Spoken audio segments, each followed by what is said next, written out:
One of the people whom I know were part of XP, if I'm not mistaken, Dave Thomas, says that big design upfront is dumb. Doing no design upfront is even dumber. Yeah, there was at some point, I remember Rebecca telling me that at some point there was this current of thinking that architecture will emerge from your code. And yes, this can happen. Architecture can actually emerge. The problem is the speed and how correct it is. Because if it emerges based on the constraints that you have at that time. Whereas if you do a proper analysis of architecture beforehand, you take into account a bunch of non-functional constraints and so on. So it's much more, it typically tends to be more structured and a better solution. But the other thing is,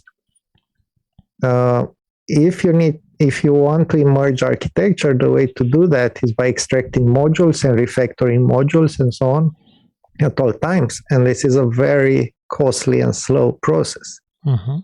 It's not as easy as refactoring code that's inside the class or inside 3 classes. And it doesn't make sense to have this type of emerging architecture when you are almost sure what you need to have.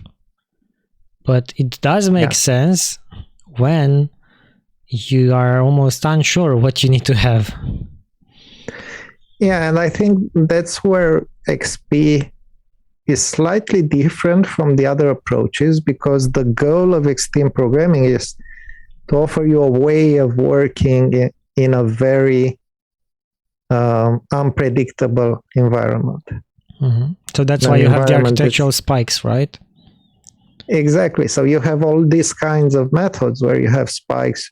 You don't have fixed sprints. You have iterations that are of various lengths depending on what you're doing at that point in time, and so on.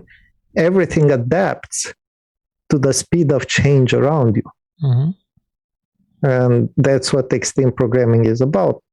But if you're doing, let's say, a more enterprisey project that's used inside an organization that already has 10 different systems and you need to integrate with those, it's, you kind of know what the architecture will look like.